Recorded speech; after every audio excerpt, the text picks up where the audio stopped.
Hola, ¿qué tal? ¿Cómo estáis? Espero que estéis muy bien, espero que hayáis tenido una gran entrada de año, una increíble entrada de año.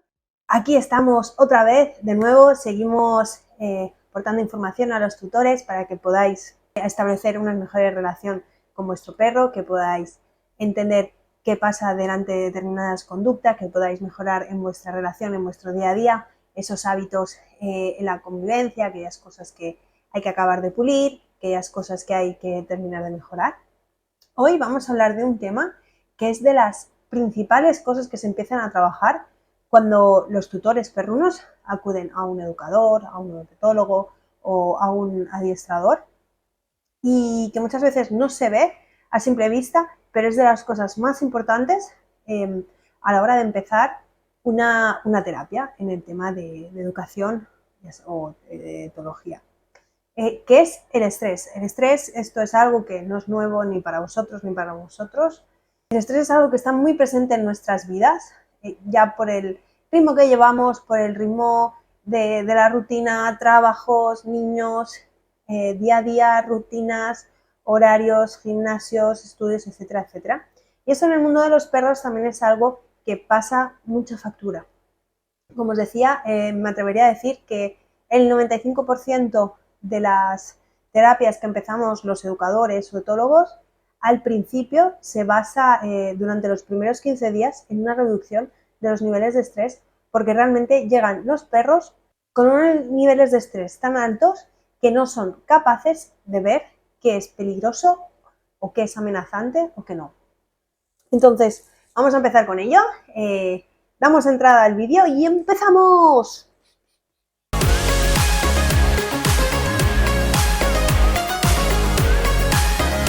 Como os decía, el estrés es algo que está muy presente en nuestras vidas desde que somos bien pequeñitos, pero en perros también está muy presente.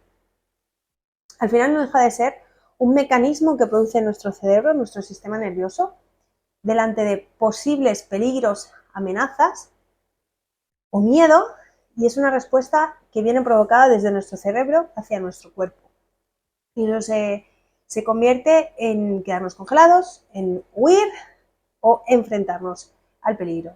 En este caso, en los perros sucede algo muy similar, ya que las herramientas que tienen para hacer frente a ese estrés, a ese estresor, que es ese miedo, esa posible amenaza, es o bien congelándose, o bien enfrentándose a ello, o bien huyendo.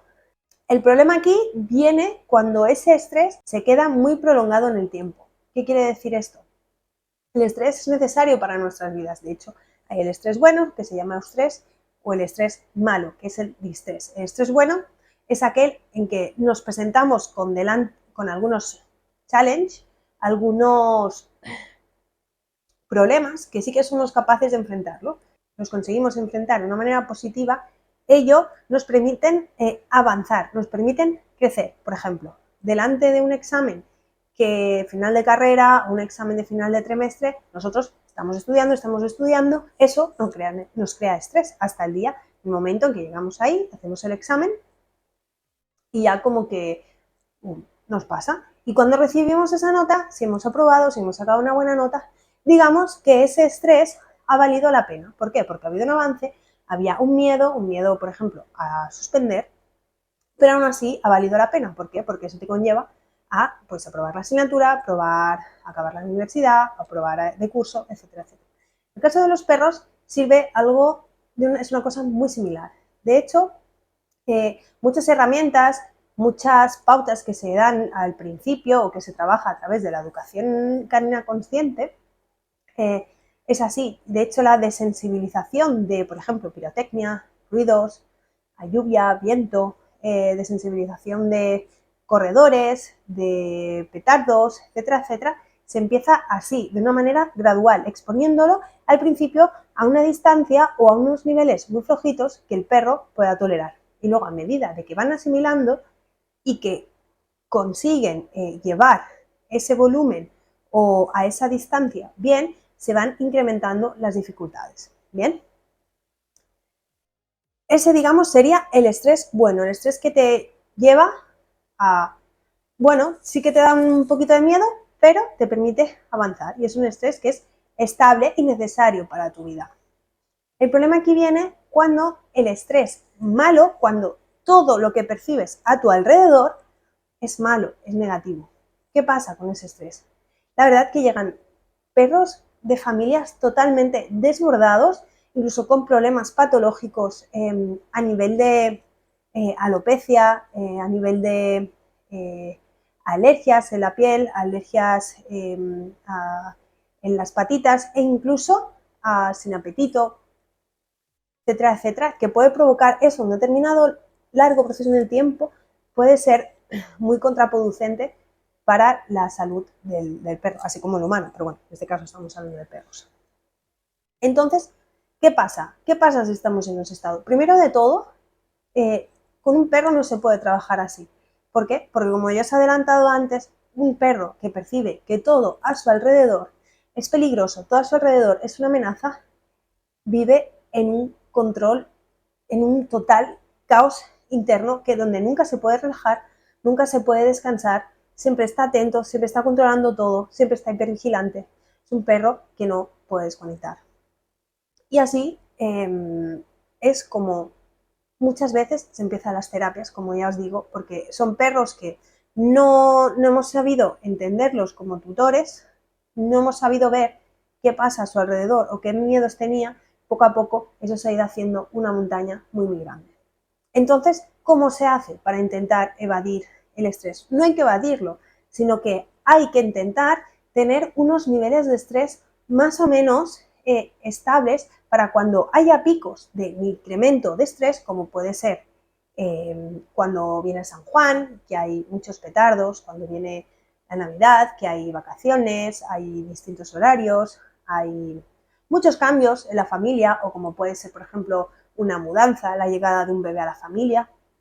Cuando hay esos incrementos de estrés, si durante el año los niveles de estrés están estables, para el perro todo, a pesar de que haya un pico, será mucho más sencillo y será en un corto plazo de tiempo que subirán, pero luego tenderán a volver a estar estables. Entonces, como os digo, para empezar a trabajar un perro con unos niveles de estrés muy altos, lo primero que se tiene que hacer es una bajada del estrés. El estrés suele quedarse latente durante unas 2 semanas. Por ejemplo, ahora que acaba de empezar el año, el día 31 hubieron muchos petardos. Eso puede llevar a un pico de estrés. Entonces, tienen que pasar 2 semanas, 2 semanas, simplemente si tu perro pasó miedo esa noche y vea los petardos, para que sus niveles de cortisol bajen y vuelvan a estar estables. Imaginaos eso en un perro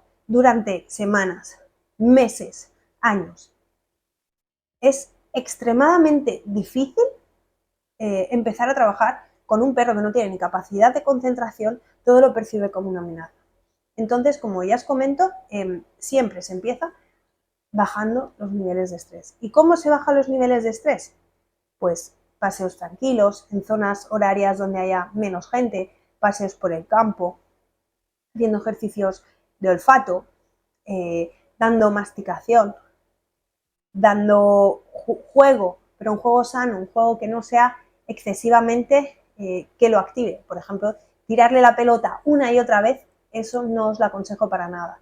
Lo que sí os puedo aconsejar, por ejemplo, serían búsquedas o jugar con la cuerda un poco, cosas así que activen, pero que no sean generar más estresores y más hormonas de estrés, ¿de acuerdo?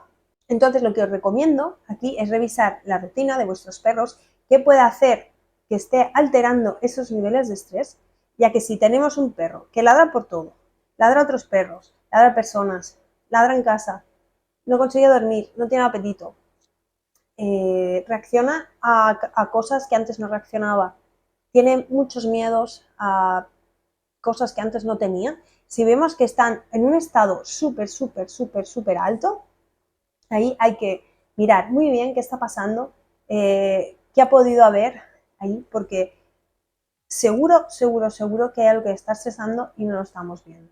Entonces, ahí es necesario y es imperativo revisar Y si me permitís el consejo, poneros en contacto de alguien que os pueda ayudar a bajar esos niveles de estrés, porque cuando consiga bajar esos niveles de estrés, vuestro perro será capaz de observar qué es realmente miedo y lo que no, qué es una amenaza y de qué no. Y muchas veces cuando reaccionan, cuando se bajan esos niveles, ese nivel de ansiedad, se tiene a reducir muchísimo más, incluso a llegar a extinguirse. Así que sin más, cuéntame tu experiencia con el estrés. Otra cosa que me gustaría hablar, humano, haciéndote una mirada introspectiva dentro de ti. El estrés también, el estrés que puedas tener tú también influye negativamente a tu perro. Con eso quiero decir, las prisas, los horarios, los ajetreos, la angustia, la ansiedad, todo eso también se traslada a tu perro. Aunque primero porque ellos huelen nuestras emociones y son un espejo de nosotros, pero también en el día a día que llevamos con ellos. Los paseos son más cortos y tú estás deseando llegar a casa porque estás pensando en lo que tienes que hacer luego. En tu día a día no le dedicas el tiempo que sería necesario, todos vas con prisas y eso indirectamente también se repercute a él. Así que, por un lado, revisar las rutinas a tu perro y otra, ser consciente de ti, humano, de cómo estás, ¿de acuerdo? Así que suscríbete, acuérdate de like y comentar, siempre os leo y me encanta leeros. Darle a compartir, compártelo con alguien que creas que le puede ser de ayuda. Nos vemos muy pronto en el vídeo de la semana que viene. Un abrazo muy fuerte y nos vemos. ¡Chao!